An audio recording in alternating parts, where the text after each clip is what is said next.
Good morning. পূর্বাস লাইফস্টাইলে স্বাগত জানাচ্ছি। আশা করি সকলে ভালো আছেন। তো আজকে হচ্ছে গিয়ে মঙ্গলবার, আর এখন বাজে হচ্ছে ওই 11:45। জানেন, আজকেও কাকলি আসেনি সকাল থেকে। ওই কি বলুন তো, মানে এই 3 দিন ধরে আসছে না। তো আমার যতটুকু বাসন দরকার, আমি একা ছিলাম, আমার যতটুকু বাসন দরকার ততটুকু নিয়ে নিয়ে কাজ করেছি আর কি। তো এইবারে আজকেও আসেনি। আজকে আমি আশা করেছিলাম যে আজকে আসবে, কিন্তু আজকেও আসেনি।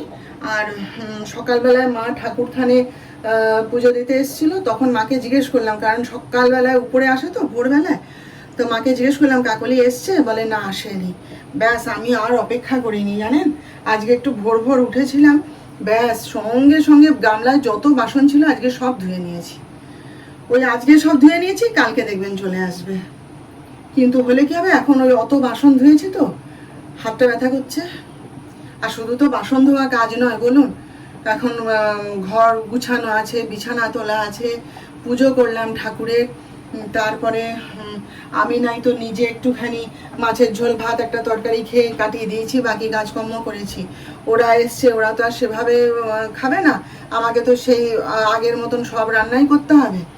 তো ওই জন্য হাঁপ ধরে গেছে, প্রচুর কষ্ট হচ্ছে। ওদের যদি একবার হলো না, ব্যাস এখন চলবে, তো সবাই জানে না। আজকে আর আমিও ফোন করিনি, আর সেও আমাকে ফোন করেনি। আমার যা ফোন করেছিল, তো বলছে তো যে ওকে নার্সিংহোমে যেতে বলা হচ্ছে আমাদের, যে তুমি নার্সিংহোমে যাও, গিয়ে ডাক্তার দেখো, ওষুধপত্র খাও। কিছুতেই যাবে না, যা পারে করুক। আমি বাসন টাসন সব ধুয়ে নিয়েছি, গামলা টামলা সব ধুয়ে টুয়ে পরিষ্কার করে নিয়েছি।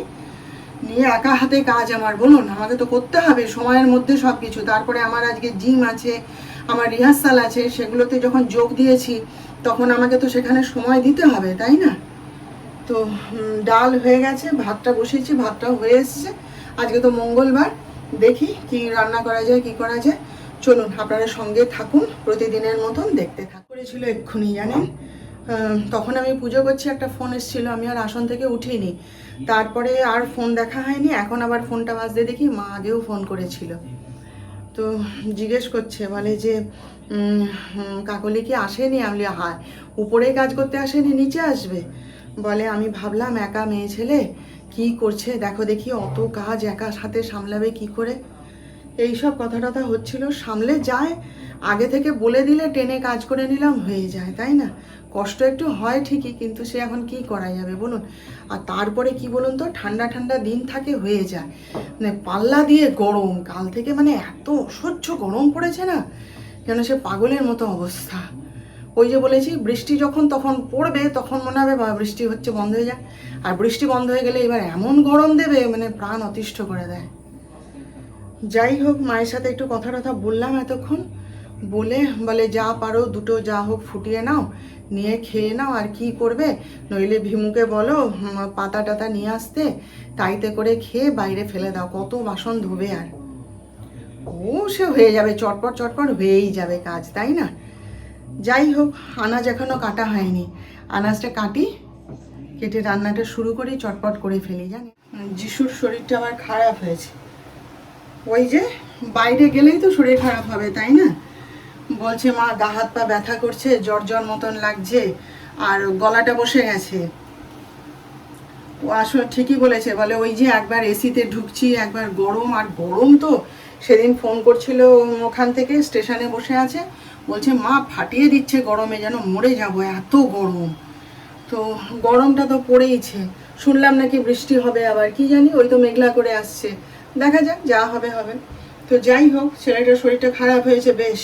বলে একটুখানি গরম চা খেলো আর বিস্কুট খেলো, বলে আর কিছু খাবো না, আমি একটু শুয়ে পড়ি। আমি বলি শুয়ে পড়বি, কিন্তু তার আগে ওষুধটা খেয়ে নে, কারণ চারিদিকে যেরকম জ্বর জ্বালা এই সেই হচ্ছে না আমাদের। আমি তো কদিন আগে ভুগে উঠলাম জ্বর থেকে, দেখলেন তো। তারপরে জিমে না অনেকেই অসুস্থ হয়েছে শুনছি, সব আসছে না, তারপরে এসে বলছে বলে এরকম জ্বর হয়েছিল। এখন এটা হচ্ছে ভাইরাল ফিভার তো, তাই আমি বলছি আগে থাকতে ওষুধ খেয়ে নে বাবা। গলা বসে গেছে, গলা দিয়ে স্বর বেরোচ্ছে না, বলছে গা হাত পা মুচড়াচ্ছে, ভীষণ ব্যথা।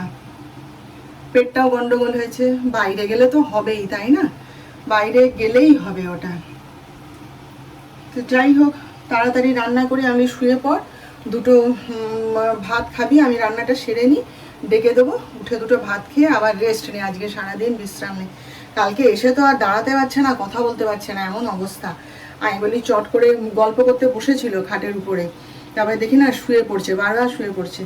আমি বলি তুই দুটো খেয়ে নে, নিয়ে যা শুয়ে পড়, আজকে রাতটা ঘুমা, নিজের বিছানা পেলে না ঘুমটা ভালো হয়।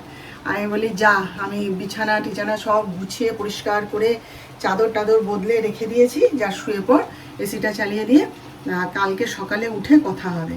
তো অন্য দিন ঘরে ঢোকে আবার উঠে আসে, এসে কথা টথা বলে, ঘুরঘুর করে, বাপির খোঁজ নেয়, নিয়ে আবার গিয়ে শোয়। তো কালকে দেখি আর ওঠেনি, যা শুয়েছে ব্যাস ঘুমিয়ে পড়েছে। আজকে সকালে উঠতে দেখছি ওইরকম অবস্থা গলার, জানে তো।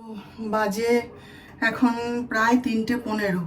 খাওয়া দাওয়া তো আমাদের সব হয়েই গেছে। যিশু তো এত শরীর খারাপ হয়েছে না ছেলেটার, উঠতেই পারছে না, জানেন, বুকের মধ্যে কফ বসে পুরো সে ঘং ঘং করছে, একদম কাশলে পড়ে, আর নিঃশ্বাসে কষ্ট হচ্ছে। আমি বলি শিগগিরই ওষুধ খাও বাবা, আগে থাকতে কি ওষুধ খেতে হবে। আর বলছে মা গো আমি উঠে বসতে পারছি না, জানো তো, এত শরীর খারাপ লাগছে। তো কোনো রকমে একটুখানি খেলো, খেয়ে শুয়ে পড়েছে। আর আমি এসছি দুধটা ফুটিয়ে নিয়ে, একটুখানি সময় আছে এখন অনেক, দুধটা ফুটিয়ে নিয়ে আমি আজকেও একাই জিমে চলে যাব টোটো ধরে।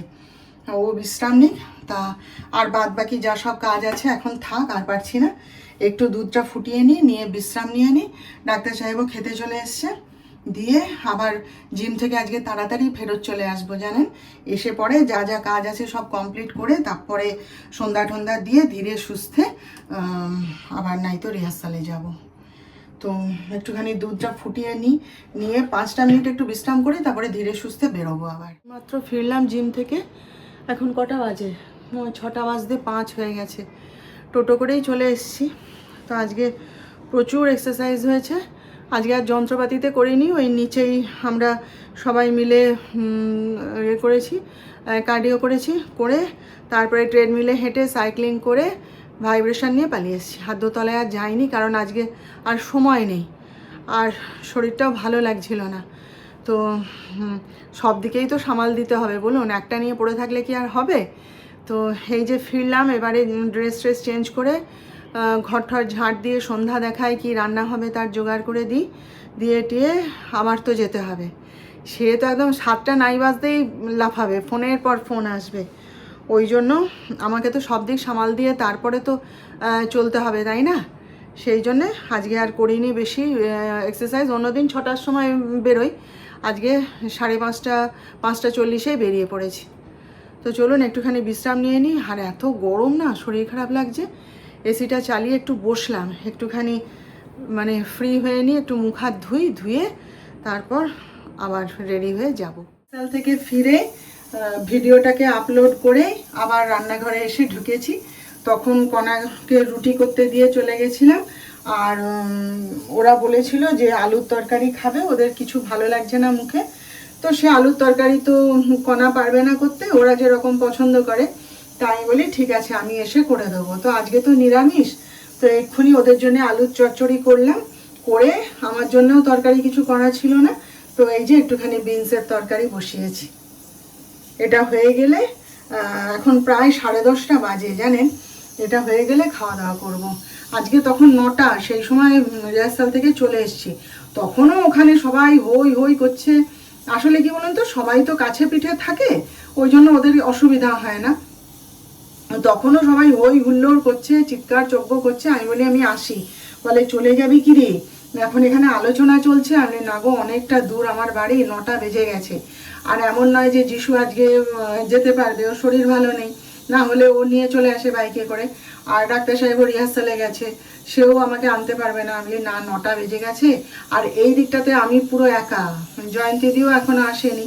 সেই জন্যে আমি বলি না, চলে যাই, তোমরা গল্প করো, আবার পরের দিন আলোচনা শুনবো, আলোচনা হবে। হ্যাঁ, কি আমাকে করতে হবে, কি কাজ আছে আমার, সব বলো, ব্যাস এই তো বলে দিয়ে চলে এসেছি। তো ওখানে এখনো হই হুল্লোড় চিৎকার চেঁচামেচি চলছে।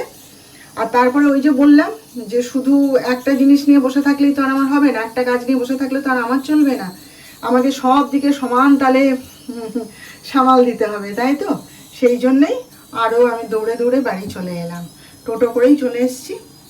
এসে এসেও নানা সমস্যা নানা প্রবলেমের মুখে পড়লাম, সেই সব আগে সামাল দিলাম, তারপরে ভিডিওটা আপলোডে বসিয়ে আনাজ টানাজ কেটে রেডি করে এখন রান্নাটা করছি আর কি। আমার জন্য বিনসের তরকারি, এখানে আছে রুটি, আর এই হচ্ছে আলুর তরকারি। এটা সরিয়ে রেখেছি কারণ আমার ছেলেটা সব ছুঁয়ে টুয়ে একসা করে দিয়ে চলে গেল। টমেটো সস এই সেই সব একসাথে এটা দিয়ে একদম মানে ছুঁয়ে টুয়ে দিয়ে চলে গেল, ওই জন্য দূরে সরিয়ে রেখেছি ওটাকে।